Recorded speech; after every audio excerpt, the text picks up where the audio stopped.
Assalamualaikum warahmatullahi wabarakatuh. Halo semuanya, perkenalkan nama saya Muhammad Rizky Ananda dari kelas 11 IPA 2. Pada kesempatan kali ini saya akan menjelaskan tentang pendudukan Jepang ke Indonesia. Penasaran selanjutnya? Langsung check it bro. Nah, bisa dilihat ada PowerPoint. Jadi saya akan mempresentasikan PowerPoint hasil kerja saya mengenai pendudukan Jepang ke Indonesia. Nah, berikut adalah isi materi dari PowerPoint yang akan saya bahas. Yang pertama adalah latar belakang masuknya Jepang ke Indonesia. Yang kedua adalah kebijakan pemerintahan pendudukan Jepang di Indonesia. Yang ketiga adalah perlawanan rakyat Indonesia terhadap Jepang. Yang keempat adalah organisasi propaganda Jepang untuk Indonesia. Dan yang terakhir adalah dampak pendudukan Jepang di Indonesia.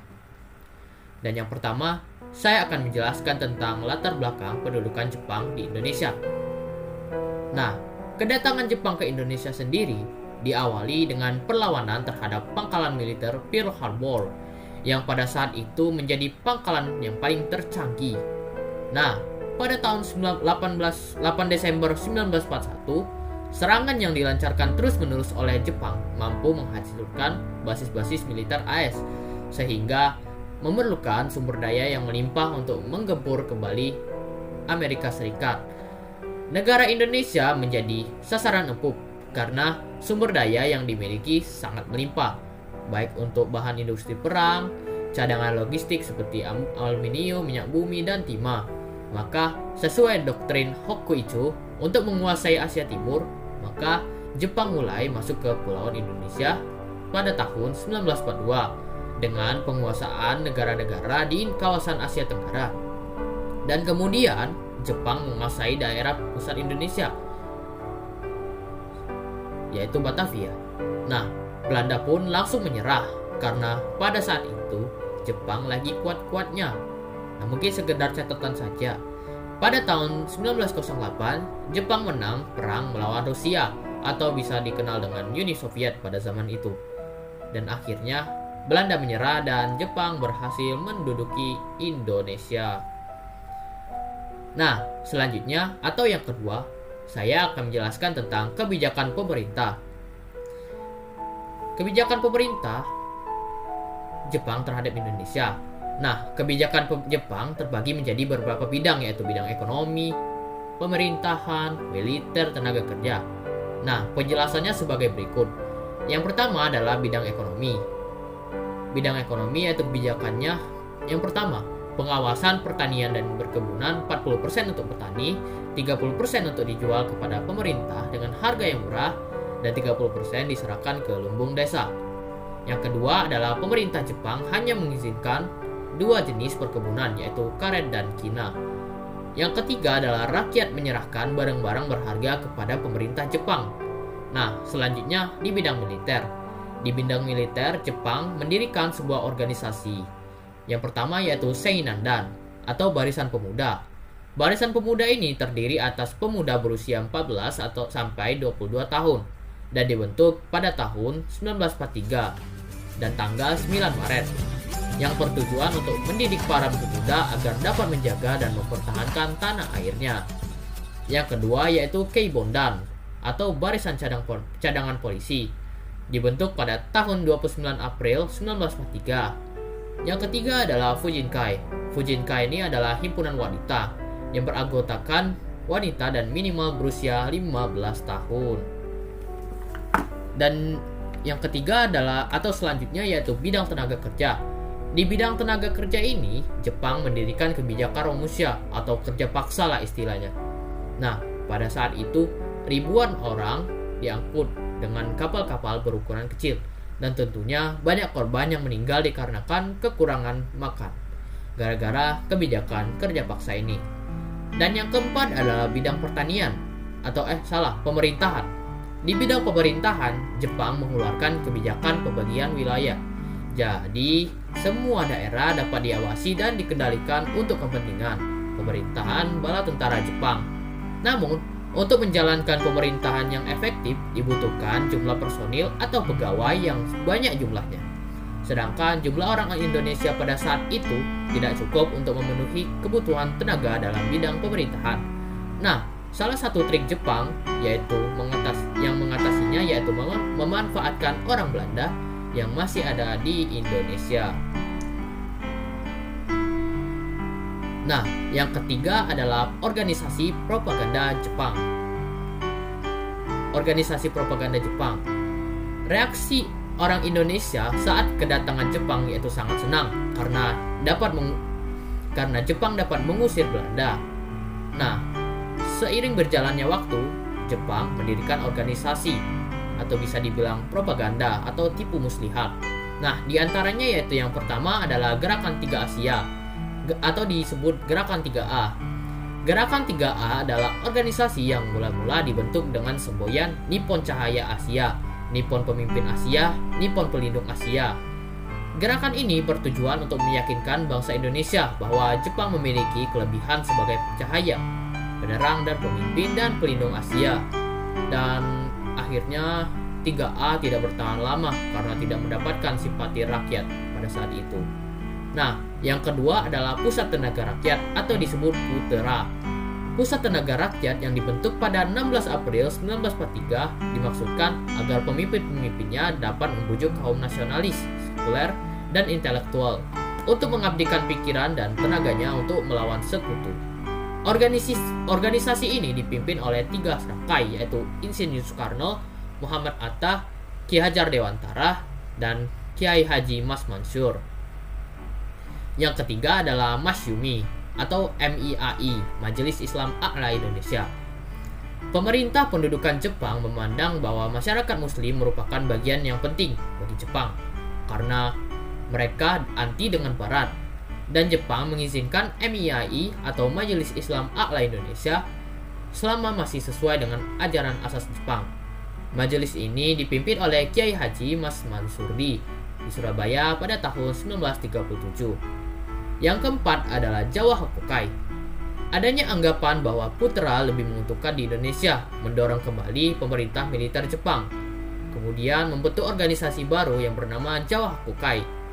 Alasan pembentukan Jawa Hakukai ini agar rakyat Indonesia dihimpun tenaganya lahir dan batin untuk digalang kebaktiannya sesuai dengan Hakoseien atau semangat kebaktian.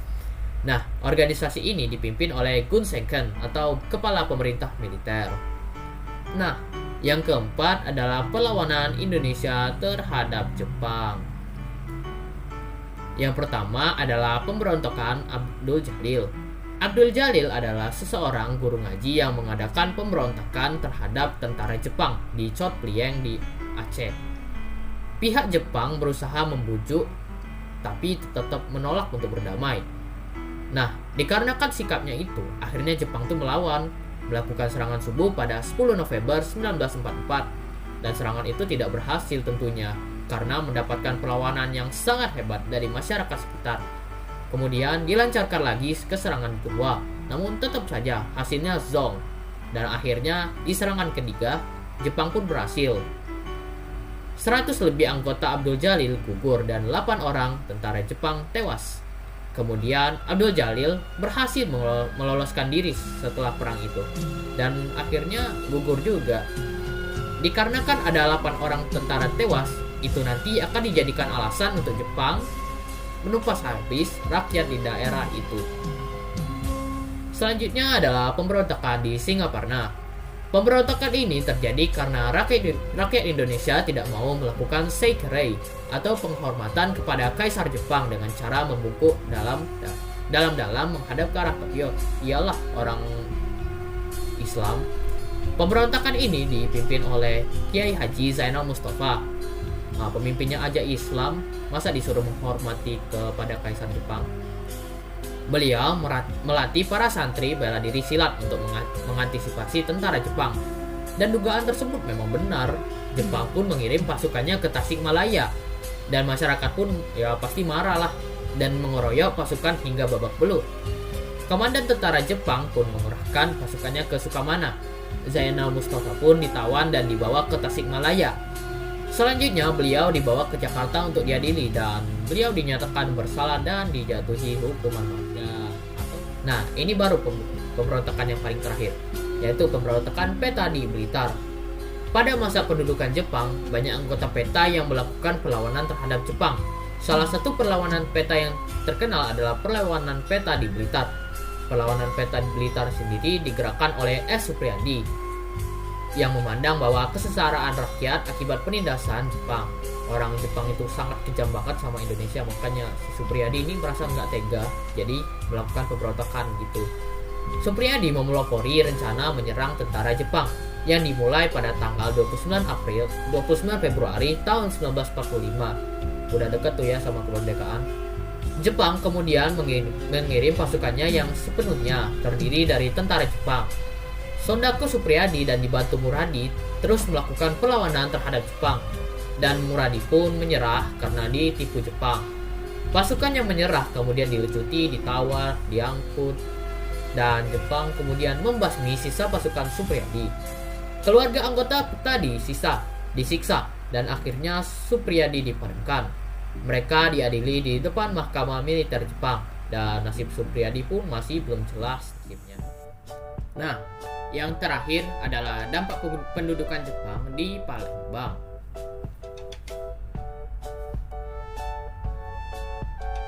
Pada awalnya, Jepang memasuki wilayah Palembang pada tanggal 14 Februari tahun 1942. Itu istilahnya pas awal-awal Jepang datang ke Indonesia.